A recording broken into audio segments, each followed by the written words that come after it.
I talk all the time about redefining what success means. And in continually researching this, I came across the different definitions of wealth. And wealth, of course, is one of the more obvious, traditional, conventional aspects of success. So the fame, the fortune, and so on. There's also an aspect of prestige and status. And I found this really interesting, so I wanted to share it with you. I think the original source is James Clear, the author of the best-selling book Atomic Habits. Apologies if that's not the case, but I think that's where I've sourced it from. It has been appearing all over social media as ever in different graphic forms, but it's important to credit the original source. So 4 types of wealth. Now the first one is the obvious one, and it is really important, and don't worry, we'll be going into this in more detail on the podcast. So you can, as ever, go to reimaginingsuccesspodcast.com and you can find the podcast by searching on your favourite podcast app, Apple, Spotify, Stitcher, whatever floats your boat, by searching Reimagining Success, or Anna Lundberg. If you can spell my name, that works too.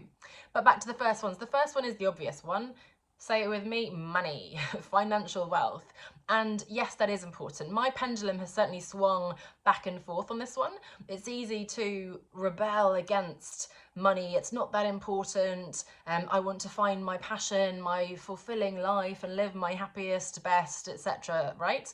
And that sounds amazing, and that is really important. And yet, as I discovered, yep, I'm a little bit naive, money is an important part of that, because we need to have a certain income in order to have the safety and security, first of all, but then to have the freedom to live our best lives, to reach that kind of higher level of Maslow's hierarchy of needs, to be able to spend our time as we want and so on. And that's why the other aspects of wealth are so important, in fact. But number one is really important. So the traditional definition of financial wealth, I'm not a financial advisor, I won't go into the detail on this, but money, income, assets. So in terms of working towards that, of course, understanding this, having the financial literacy, educating ourselves, because unfortunately it's not something, at least it wasn't something I was taught at school, and it's something that I've really been dedicating time and energy to since I started my business in particular, to understand, okay, how do I set aside my pension, and how can I do this in a tax efficient way, and so on, right? So financial wealth, money is the first one.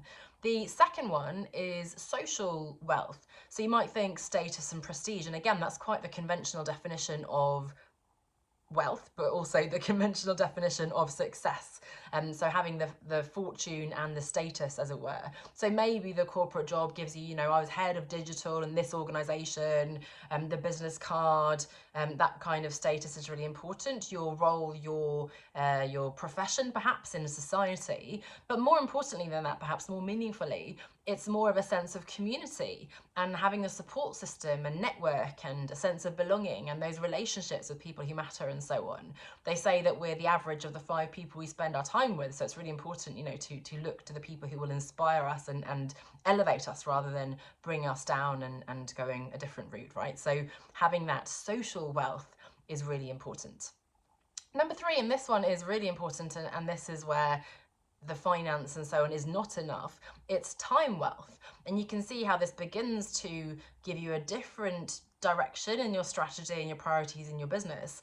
Having the freedom to manage your own time, to choose the clients and projects you want to work on, to have the time to do your hobbies, to spend that time with your loved ones and so on. So I could do 5 jobs and work all the time, and yet I wouldn't have the time then to use that money for the things that I want to, right? So that's where time becomes a really important dimension, not just the money itself. And then finally, equally important, if not the most important, is your physical and mental health.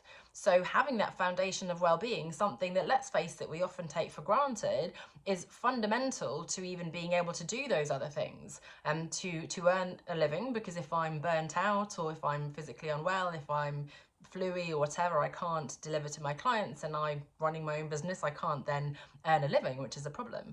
If I don't have my physical health, I won't be able to network and work with other people and connect, and I certainly won't be able to do with my time what I want to, right? So those are the 4 different aspects of wealth. I'd love to hear from you as well. Can you think of any others? Because I think there are certainly other dimensions, right? This is just one way of segmenting this. But again, thinking of financial wealth, social wealth, time wealth, and physical and mental wealth, i.e. your health. So which of these do you think you're neglecting?